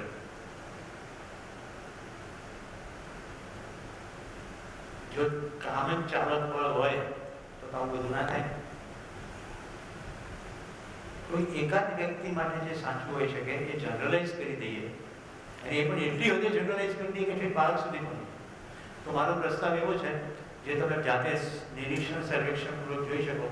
બાળકો નાના હોય છે ત્યાં સુધી એમને છોકરા છોકરી જેવો ભેદ કે છોછ હોતો નથી. એમને પરસ્પર કોઈ પ્રકારના એવા આકર્ષણ હોતા નથી. એક ઉંમરે પહોંચે, શરીરમાં હોર્મોન્સનું કામ શરૂ થાય, પછી આકર્ષણ શરૂ થાય છે. એની પહેલા માતા પિતા દ્વારા નાખવામાં આવે બધી ભેદો ઉત્પન્ન થાય. જેટલું અંદર નાખ્યું હોય એ પ્રમાણે તને આમ કરાય ને આમ ના કરાય. એક માધુરીબેન દીક્ષિતની સરસ ફિલ્મ આવી છે. બાળક મોટું થાય ને નાનપણથી ત્યારે એને કે લડકે કભી રોતે નહીં. છોકરો રોવે કે રોતે નહીં, લડકે કભી રોતે નહીં. ફિલ્મ પૂરી થાય છે ત્યારે માધુરીબેન કહે છે એવું કહો કે લડકે કભી રૂલાતે નહીં, લડકે કભી રૂલાતે નહીં. એટલે પેલાને નાનપણથી ઉછેરમાં જ કરી દીધું. શું કરી દીધું કે જડતા થઈ જવાનું, સંવેદનહીન થઈ જવાનું. સંવેદનશીલ હોય તો રડી પડે જ માણસ. સંવેદનહીન થઈ જવાનું. ત્રીજો મુદ્દો ભૌગોલમાંથી સમાજશાસ્ત્ર. સમાજમાં જેની પાસે વધારે સંપત્તિ અને વધુ ભોગ ની અનુકૂળતા, અતિ ભોગ અને બહુ ભોગ. અતિ ભોગ એટલે જેમ કે અક્રાંતિની જેમ ખાવું, અતિ ભોગ. બહુ ભોગ એટલે વેરાયટીનું ખાવું. એવું શરીરની પાંચે ઇન્દ્રિયોમાં જોઈ લો. અતિ ભોગ અને બહુ ભોગ. તો એનાથી બનેલો સમાજ કેવો હોય? સુરત હું ગયો ત્યાં, સમય મળશે તો ફોટો બતાવીશ. બકાસુર થાળી, થાળીનું નામ બકાસુર. મોટી થાળી, એમાં ફરતે ફરતે વાટકા, અને આટલો મોટો થાળ છે એટલે લગભગ 20-25 વાટકીઓ, અને એની અંદર 60-70 પ્રકારની વસ્તુઓ. થાળીનું નામ બકાસુર.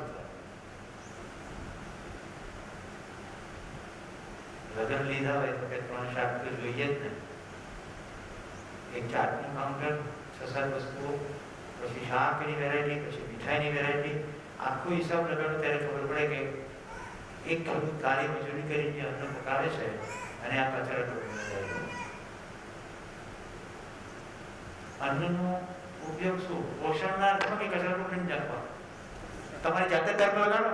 એક ઘઉંનો દાણાનો ઉપયોગ શું? પોષણ કે કચરા ટોપલી? કુદરતમાં તમે સળી ના કરો તો જેટલા બીજ છે ને એને ખાનારાઓ છે. તિરાડો હોય દિવાલની, એમાં વડ ને પીપળ ઉગાડેલા કેટલાય જોયા છે. જોયા છે? ત્યાંથી કેવી રીતે ઉગી જાય? પક્ષી ટેકા ખાય. બીજ ઉપર એક સોલિડ કવચ છે. પક્ષીના પેટમાંથી બીજ પસાર થાય, પેટમાં એસિડ છે, કવચને ઓગાળી નાખે. વિસ્તાર સાથે બીજ બહાર નીકળે. હવામાંથી થોડું બીજું ન્યુટ્રિશન પણ મળી જાય, ભેજ મળી જાય. પક્ષી આવી બધી જગ્યાએ બેઠું હોય, ધારો ઉપર, ધાબા ઉપર, તિરાડમાં ક્યાંક કશું ખાવા, ચંચળ કે પછી છોડતા થઈ જાય.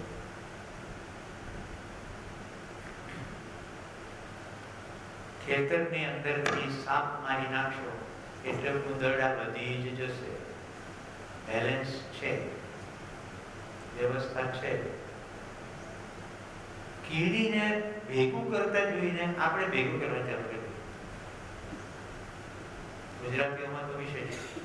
જો હું ભેગું એને કહું છું કે બટાકાનો પાક આવે ત્યારે સાવ સસ્તા ભાવે ખરીદી લેવાના, પછી કોલ્ડ સ્ટોરેજમાં સ્ટોર કરવાના, ઓછા રિલીઝ કરવાના, થોડા જ કરવાના, એટલે ભાવ ખૂબ ઊંચા જાય. ખૂબ ઊંચા જાય પછી ડુંગળી, બટાકા બધું કાઢવાનું, મસ્ત પૈસા કરવાના.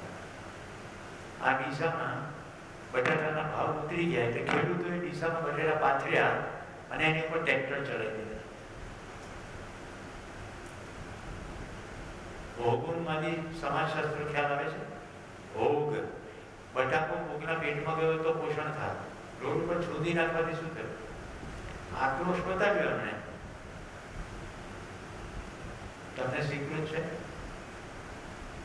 જો તમારી અંદર જો કોઈ આપણે ઉપદેશ નથી આપી રહ્યા.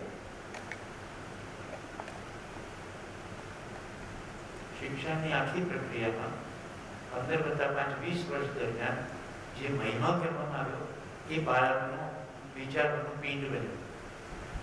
બાળકને 3 જગ્યાએથી ઇનપુટ મળે છે. માતા પિતા, નિશાળ, કોલેજ અને સમાજ. 3 જગ્યાએથી ઇનપુટ મળે. માતા પિતા ફોન કરતા કહી દે કે બીજા મોબાઈલમાં ઘંટડી બગડે છે, આનો ફોન હશે એને ઉપાડીને કઈ કંઈક કરે નથી. આવું કહેવાની ટેવ પડી જાય પછી એકદમ લેન્ડલાઈનમાં બોલી જવાય, હું બહાર છું. પેલો સામેવાળો કે લેન્ડલાઈન પરથી બી બહાર થાવ. જે બાળક પોતાના માતા પિતાને આવી રીતે જૂઠું બોલતા જોવે એના મનમાં પહેલી લીટી અંકાય છે, જૂઠું બોલવું સ્વીકૃત છે, કારણ કે મારા માતા પિતા જે કરે યોગ્ય જ કરે. તો જૂઠું બોલીને કશું પણ કરી શકાય. અહીંયા ઉપદેશ નથી આપતો. સાચું બોલવાનો સૌથી વધારે ફાયદો શું? કોને શું કીધું તું યાદ રાખવું પડે. એટલે અંતર વિરોધ ખતમ. કોઈ સ્ટોરીઓ બનાવવામાં ઉર્જા બગડે નહીં. લોકોની તમારા પ્રત્યે અપેક્ષા જે બોલો એ પ્રમાણે હોય. હવે તમે ખોટું બોલીને અપેક્ષા એવી ઊભી કરી હોય તો કોઈક દિવસ તો અપેક્ષા સંતોષાય નહીં, એટલે બહાર થાય. સાચું બોલવાના બહુ બધા ફાયદા. વૈજ્ઞાનિક રીતે જોશો તો બહુ ખોટું બોલવાથી સાયકોસોમેટિક ડિસઓર્ડર સુધી પહોંચી જવાય. ખોટું બોલીને જે અંદર તાણ થાય, ગિલ્ટનું સ્ટ્રેસ થાય, એ સ્ટ્રેસના રિઝલ્ટમાં સાયકોસોમેટિક ડિસઓર્ડર, મનોદૈહિક વિકૃતિ, બ્લડ પ્રેશર, ઇન્સોમ્નિયા એટલે અનિદ્રા, અલ્સરેટિવ કોલાઇટિસ અલ્સર, સોરાયસિસ.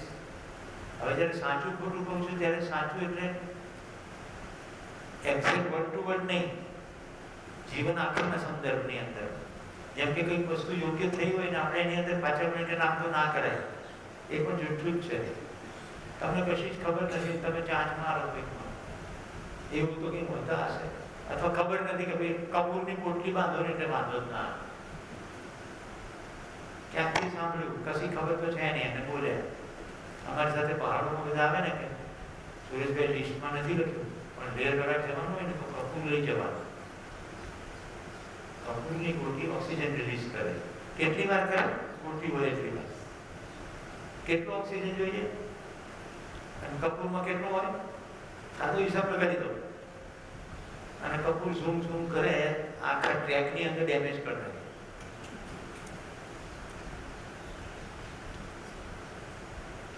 ઠીક છે, કેઝ્યુઅલ એક પંપ લીધો ઓક્સિજનનો નાનકડો, કોરોના આવ્યો પછી બધાએ જાત જાતના ચૂરણ ચાલુ કરે, ઉકાળા, કાઢા. પછી કેવું થઈ ગયું કે સવારમાં એક વાર પીવાનો હતો તો કે ના વધારે પીએ તો જલ્દી સારું, 2 વાર 3 વાર. આંતરડામાં અલ્સર પડી નાખે. બધા ગરમ તેજા ના છે, માત્રા હોય. અમે એક માત્રાનું સેવન કર્યું, 10 ગ્રામ આવે, 1.5 ગ્રામના 6 ડોઝ થાય. 1.5 ગ્રામ એક જ વાર લેવાય, સર્વજ્વર હર. બધી વસ્તુની ઉચિતતા છે, પણ ભોગવવાની માનસિકતા જ્યારે હોય ત્યારે વધુ ને વધુ લઈ લો. ખેતીમાં શું છે,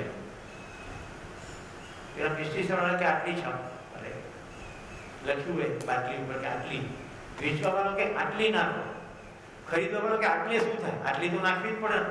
છાંટવા વાળો કે એને ખબર નહીં પડતી, આટલી તો હોવી જ જોઈએ.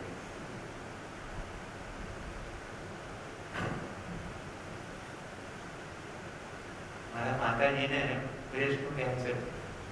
મેં ડૉક્ટરને પૂછ્યું કે મારી માં બહારનું કશું ખાતી નથી, એને કેન્સર કેવી રીતે થાય? તો કે ફ્રૂટ ખાય છે, શાકભાજી ખાય છે, અનાજ ખાય છે. તમને ખબર છે કેટલું પેસ્ટિસાઇડ છંટાઈને આવે છે? તમે ફ્રૂટને બહુ નિર્દોષ જુઓ, માનના. હમણાં ગંગોત્રી ગયો એટલે ખબર પડી, એક ખાસ પ્રકારનું રસાયણ છાંટવાથી એપલ લાલ થાય છે. કારણ કે મેં એપલના બગીચા પાસેથી પસાર થયા, ઉતર્યા, એક જગ્યાએથી અમારી સાથે કમલભાઈ હતા કે લઈ લઈએ 4 પેટી એપલ. પહેલાં જરા વાંચો કરીએ એટલે કે દવા ના છાંટીએ તો એપલ થાય જ નહીં. મેં કહ્યું હવે શું કરું કમલભાઈ? તો કે ચાલો નહીં લેવાય એપલ. કારણ કે જોયું તો મોટા સ્પ્રે ચાલતા હતા. ઓર્ગેનિકનો પવન કેમ આવ્યો છે? માનવ જાત જાણવાનું છે. મિત્રો, સત્ર પૂરું થવાના અંતે છે. જેટલું આપણે હમણાં સુધી વાત થઈ અને સારી લઈ, તમે સમસ્યાઓનું લિસ્ટ બનાવ્યું. એ સમસ્યાઓને મેં 3 મુખ્ય વિભાગમાં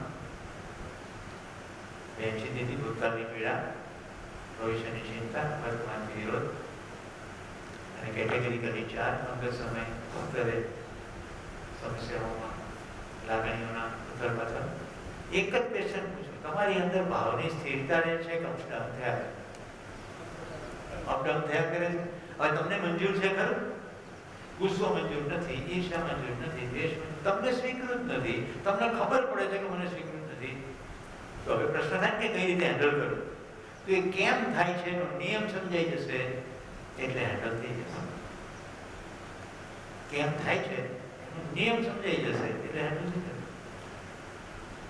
તો સ્વયંના સ્તરે સમસ્યા સમાધાનમાં અભાવ, પરિવારના સ્તરે સમૃદ્ધિનો પ્રશ્ન છે, ખેંચમ તાણ છે પૈસાની, સમૃદ્ધિનો ભાવ નથી, સમાજમાં નિર્ભયતા નથી. આપણે ત્યાંથી વાતને ઘણી ડિટેલમાં લઈએ.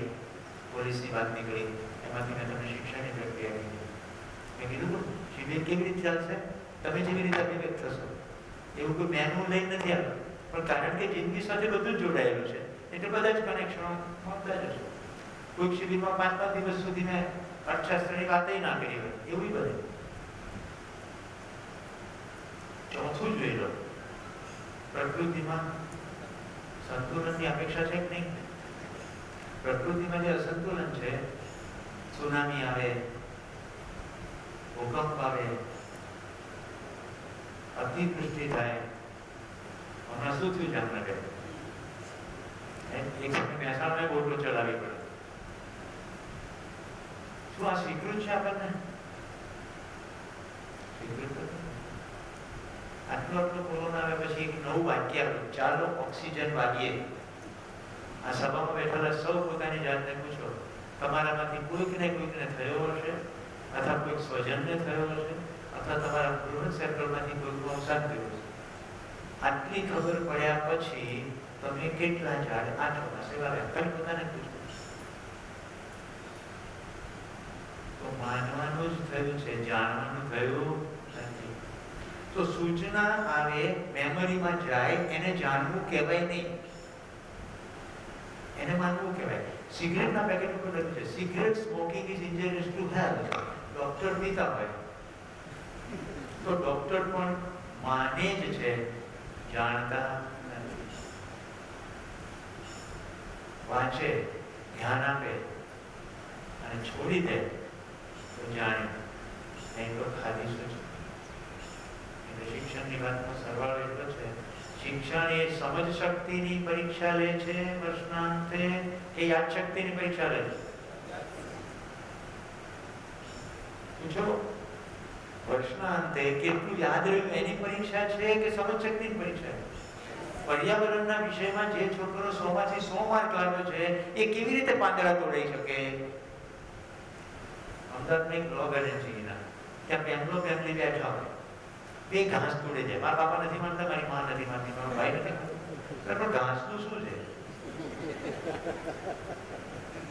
અમદાવાદ મ્યુનિસિપાલિટીના કેટલા કર્મચારીઓ કેટલી મહેનત કરે ત્યારે લોન તૈયાર કરે. સમજાય છે? તો પર્યાવરણમાં 100 માંથી 100 માર્ક લાવ્યા, પર્યાવરણ સમજાયું નહીં, પર્યાવરણ જાણ્યું નહીં, પર્યાવરણની માહિતી ભેગી કરી, સ્ટોર કરી, સમય આવે પેપરમાં લખી નાખી. કેટલા લોકો સુંદરલાલ બહુગુણા નામ સાંભળ્યું? સુંદરલાલ બહુગુણા હમણાં જ ગયા, ચંડી પ્રસાદ ભટ્ટ. મારા સદભાગ્યથી હું તો પહાડોમાં રખડવાના શોખને કારણે મરી ગયો. એકવાર 3 કલાક એમની સાથે શિમલા, કાલકાથી શિમલા ટ્રેનમાં પ્રવાસ કરવાની તક મળી. ચીપકો આંદોલન, કોન્ટ્રાક્ટરો ઝાડ કાપવા આવે એટલે સુંદરલાલજી ચંડી પ્રસાદ બહુ પાડે, ચીપકો, એટલે આખું ગામ દોડી ઝાડને ચીપકી જાય. ચીપકી જાય એટલે પછી પેલો કરવત ચલાવી શકે નહીં. એમ મોટા પાયે એમણે વૃક્ષો બચાવવાનું કામ કર્યું અને ઝાડના કહેવાય. સમગ્રને જાણ્યું છે કે નહીં આપણને ખબર નથી, પણ કમસે કમ વનસ્પતિનો માણસ સાથેના સંબંધને તો જાણ્યો. હું અહીંયા હરિદાદાના અવસાન પ્રસંગે આવેલો. એ વખતે બોમ્બેથી એક સ્વજન આવેલા, એમના મિત્ર. એમણે મને ધીરેથી કીધું, ભાઈ તમારે ગાંધીનગર જવાનું, કે મને આ એક ધામ મૂકી દેશો. થોડું મને ગાંધીનગર રસ્તાથી વળ પડતું હતું, પણ મેં વાંધો નહીં, મૂકી દેશું.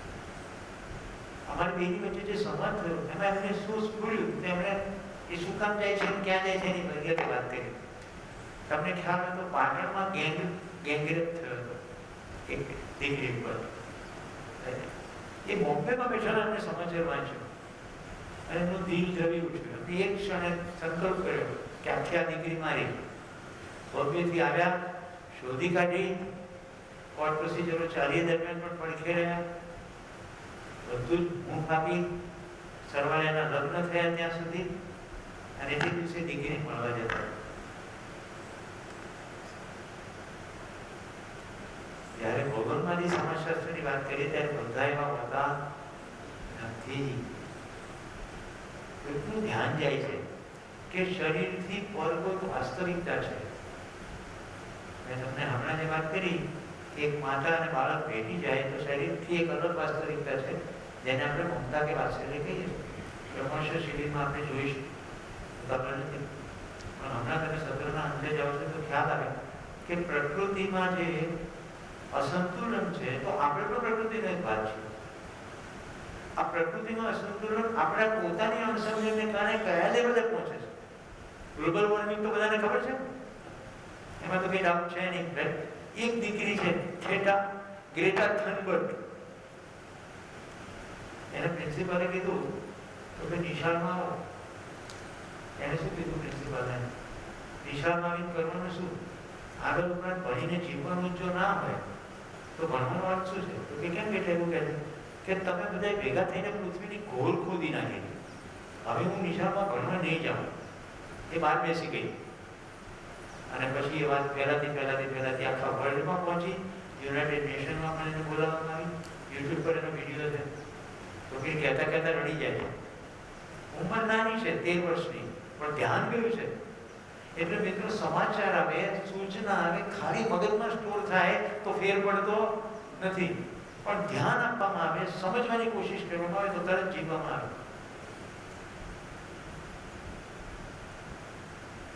તો બલ્કની અંદર જે પણ માનવાની ક્રિયાઓ થઈ એને કારણે સમાજની અત્યારે આ સ્થિતિ છે. પણ આપણી વચ્ચે કેટલાય માણસો એવા થાય કે જેમણે જાણવાની કોશિશ કરી. ઘણા બધા નામો તમને જ ખબર છે, જેમણે આખી માનવજાતને જે તે સમયે રસ્તો ચીંધ્યો. આજે આપણે કેટલાકને અવતાર કહીએ છીએ, કેટલાકને દેવી દેવતા કહીએ છીએ, કેટલાકને ભગવાન કહીએ છીએ, કેટલાકને મહાપુરુષો કહીએ છીએ. આઈન્સ્ટાઈને ગાંધીજી વિશે એવું કહ્યું હતું કે ભવિષ્યની પેઢી માની શકશે નહીં કે હાડચાલનો માણસ આવો પૃથ્વી પરથી ક્યારે ચાલ્યો હશે. ભવિષ્યની કે આપણે વિચાર કરો, અત્યારે જે રીતે સમાજની સ્થિતિ છે, કોઈ નેતા કોઈ પણ પ્રકારનું રક્ષણ લીધા વગર અને અંગ્રેજી સત્તા જે ગમે ત્યાંથી મારી શકે એની કેપેસિટી હોવા છતાં ચાલી શકે નિર્ભયતા પ્રકાશ.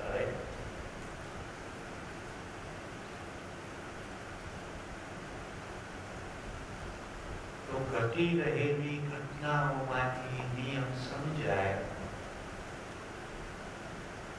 ઘટી રહેલી ઘટનાઓમાંથી નિયમ સમજાય તો આપણા પ્રશ્નોનો ઉકેલ મળે. ઘટનાઓમાંથી પીડિત થયા કરીએ પણ એ ઘટના કેમ ઘટે છે એનો નિયમ ના સમજાય તો પીડા વધે. એટલે નિશાળવાળા ઉપર ફી વધારે, એ ઘટનામાંથી આપણને જો નિયમ સમજાય કે લાભોન્માદી અર્થશાસ્ત્ર અહીંયા રોલ પ્લે કરી રહ્યું છે, ભૌગોલિકમાંથી સમાજશાસ્ત્ર, આખી ઇન્ડસ્ટ્રી ભૌગોલિકમાંથી સમાજશાસ્ત્રનું ઉત્તમ ઉદાહરણ. મલ્ટી કલર કપડા, પેલા પેન્ટની મોડી પોળી થાય ટૂંકી થાય, પોળી થાય ટૂંકી થાય, હીલ નાની થાય મોટી થાય, નાની થાય મોટી થાય. પેલા પેન્ટ આખા, પછી અડધા, પછી ચડ્ડા, પછી ફાટલા.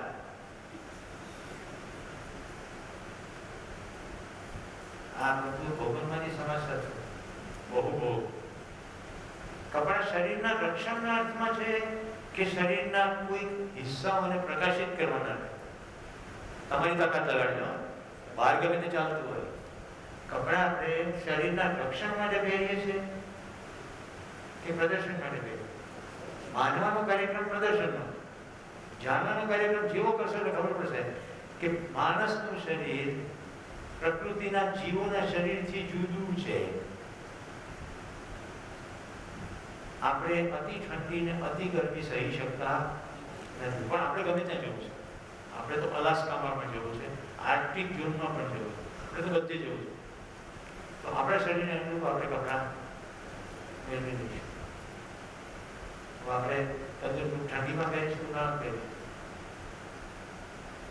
એક નાનકડો ઇશારો કરીને સત્ર પૂરું કરીએ છીએ. બપોરનું હોમવર્ક કહી દો, જમીન આરામ કરજો, થોડું ઊંઘો ઊંઘી લેજો.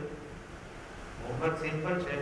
માણસ અને પશુમાં શું ભેદ છે એટલો વિચાર કરીને આવજો. નોટમાં લખવું હોય તો કોલમ પાડજો, માણસમાં અને પશુમાં. ઈશારો કરી દો. ગાયનું બચ્ચું જન્મે પછી ભરવાડે કશું કરવું પડતું નથી. ગાયનું બચ્ચું જાતે એની માના થન પાર પહોંચી જાય છે. હાથીનું બચ્ચું પણ એમ જ. આખા બધા જ જીવો પરસ્પર એ જ રીતે મોટા થઈ જાય. માણસનું બચ્ચું એની માની છાતી સુધી જાતે પહોંચી શકતું નથી. એટલે માણસને બીજા માણસની મદદ વગર એનું શરીર પણ લાંબો સમય ચાલી શકે એમ જાય છે. બીજા બધા જ પ્રાણીઓમાં અદભુત રીતે વ્યવસ્થા છે, પણ માણસ પ્રાણી નથી. પણ નિશાળમાં શીખવવામાં આવ્યું છે મનુષ્ય એક સામાજિક પ્રાણી છે. મનુષ્ય સામાજિક ક્રિયાઓ કરતું જોવા મળી શકે, અસામાજિક રીતે વર્તતો જોવા મળી શકે, પણ મનુષ્ય પ્રાણી નથી એવો મારો પ્રસ્તાવ છે. અને એ પ્રસ્તાવ ઉપર તમારે તાકાત લગાડવાની છે કે મનુષ્ય અને પ્રાણીમાં ફરક શું છે. અથવા જો તમને લાગતું હોય કે બે સેમ છે તો સેમ શું છે. ક્વેશ્ચન સમજાઈ ગયો? મારો પ્રસ્તાવ છે મનુષ્ય અને પ્રાણી સમાન નથી. છતાં તમને સમાન લાગતું હોય તો સમાન વસ્તુ લઈ આવો, અને અસમાન લાગતું હોય તો અસમાન શોધીને આવો. આપણું સત્ર કેટલા વાગે શરૂ થશે? હવે ભોજનનો સમય કેટલા વાગે છે? 12:30 થી 2:30. અત્યારે કેટલા વાગ્યા છે આ ઘડિયાળ પ્રમાણે? 12:10. હજી ભોજનને વાર છે. હમણાં સુધી જે થયું 12 થી 12:30 તો ભોજનનો સમય પતી ગયો. તમારામાંથી કેટલા લોકોને શિબિરના પહેલા દિવસે પ્રથમ સત્રમાં એવી સ્થિતિ બની છે કે ભોજન એકવાર નહીં મળે તો ચાલશે પણ જાણવું છે, અંદર ભૂખનું નિર્માણ થયું હોય? ગુડ. આ શરીરથી અલગ છે, કારણ કે શરીર ડિમાન્ડ કરે છે. ધન્યવાદ. જમી લો.